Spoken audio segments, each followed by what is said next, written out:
If I could sit across from the woman I was at 30, I would not be gentle with her. I would be kind, but I would not be gentle, because gentle is what she had already given too much of. Gentle with him, gentle with the situation, gentle with herself in all the wrong directions. What she needed was clarity, and clarity is what nobody gave her for a very long time. This is the letter I would write.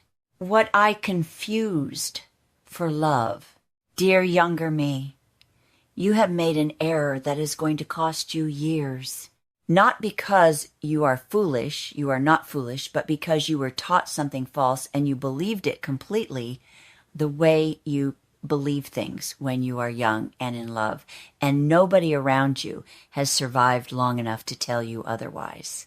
You were taught that enduring pain for someone else was proof of love, that the willingness to absorb someone else's limitations without complaint was what devotion actually looked like, that if it hurt to stay, that hurt was the measure of how deeply you cared. It was not devotion. It was a slow disappearance, and the woman doing the disappearing was you. I want to tell you something about self-sacrifice that nobody said to me clearly enough until it was nearly too late. There is a version of it that is genuinely loving. Choosing someone else's needs over your own in a moment of real generosity is a beautiful thing. But what you are doing is not that. What you are doing is setting your own needs on fire year after year and calling it love because you cannot bear to call it what it actually is. It is self-betrayal. Slow, quiet, dressed up as virtue. And the most dangerous part is that it becomes so habitual you stop noticing the cost. You simply adjust your sense of what is normal, the way you do when you have been cold for so long you forget what warmth felt like. The man who does not exist. Here is the second thing I would say to you, and this one is harder. The man you are staying for does not exist. The man you love is a construction, a version of him built from the best moments, the glimpses of who he could be, the potential you saw early and have been trying to call forward ever since. That man, the one in your head, the one you are waiting for, is a projection. And you have spent years in a relationship not with the person standing in front of you, but with the person you believe he is on the verge of becoming. He is not on the verge. He has shown you consistently and clearly who he is. And you have consistently chosen not to see it, not because you are blind, but because seeing it would require you to stop waiting. And stopping feels like giving up. And giving up feels to you like failure. It is not failure. Loving someone's potential is not the same as loving them.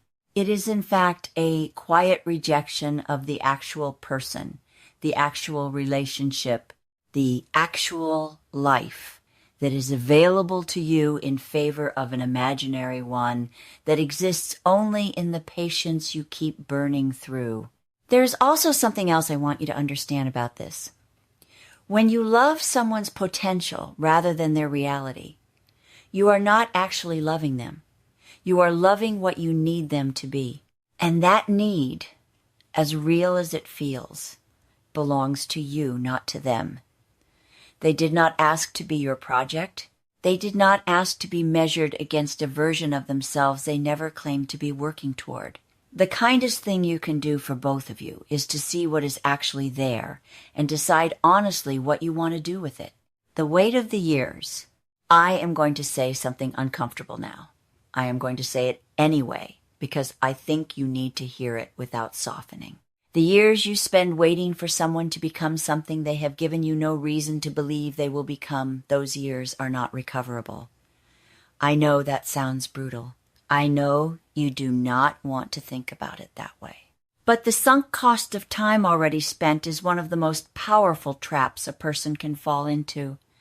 It tells you that leaving would mean all of it was wasted, that staying is the only way to honor what you have already given. That logic is backwards. The years behind you are fixed. What is not fixed is what comes next. And every year you spend inside a story that is not working is a year you are choosing not to spend building one that does. The grief of looking clearly at those years is real. I am not asking you to skip it. I am asking you to let it do its work and then move through it, rather than using the weight of it to stay exactly where you are. The difference between alone and lonely. There is something I want you to understand that took me far too long to learn. Being alone is not the same as being lonely. You have been lonely for years inside this marriage. A specific kind of lonely. The loneliness of being in proximity to someone and feeling unseen by them. Of speaking and not being truly heard. Of having feelings that land in empty space and learn, over time, to stop being expressed at all. That loneliness, the domestic kind, the invisible kind, is one of the heaviest forms there is. Being alone, by contrast, is simply the absence of another person. And the absence of a person who has been making you feel invisible is not emptiness. It is space. It is quiet.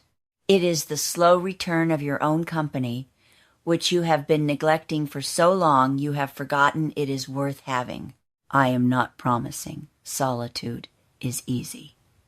There is the practical restructuring of a life. There is grief that arrives in waves at unexpected moments, a song, a Sunday afternoon, the particular silence of a kitchen that used to hold someone else. All of that is real. But what does not get easier with time, what only grows heavier, is the specific grief of staying somewhere you have outgrown. The grief of waking each morning inside a life that does not fit.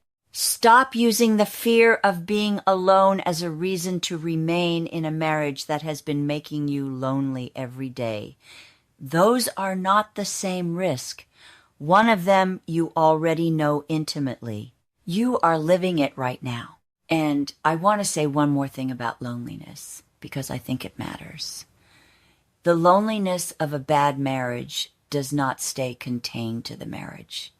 It seeps into everything.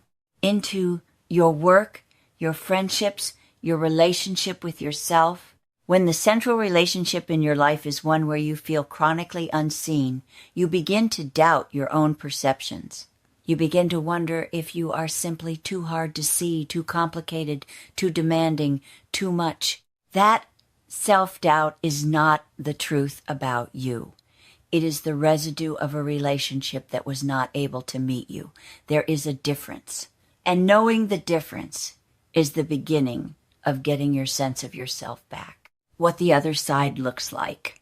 I want to tell you about the other side. The part you cannot see from where you are standing. It is quieter than you expect. And the quiet is not sad. It is clean. When you stop trying to fix something that is not fixable, an enormous amount of energy returns to you. Energy you did not know you were spending. Because spending it had become so habitual, you could no longer feel the drain. You will be surprised by what you are capable of when you are no longer using most of yourself to hold a failing structure together. Setting a real boundary, not the kind you set and then quietly walk back, but a genuine one, does not feel like closing a door. It feels like opening one. The boundary is not a punishment. It is a declaration about who you are and what you will carry going forward. Your future self is standing somewhere ahead of you, and she is entirely dependent on the courage you find today. Not the courage of the dramatic exit or the grand declaration. The quiet courage of telling the truth about what this is and deciding with clear eyes what you want to do with it. You are not too late. You are not too far in. You are not too anything. Start with the truth. The rest follows from there. If this spoke to something you have been carrying for too long, please share it with a woman who needs to hear it. And if you are not already on this porch, subscribe. because this is exactly the kind of conversation we have here. I am Patricia, and I will see you next week.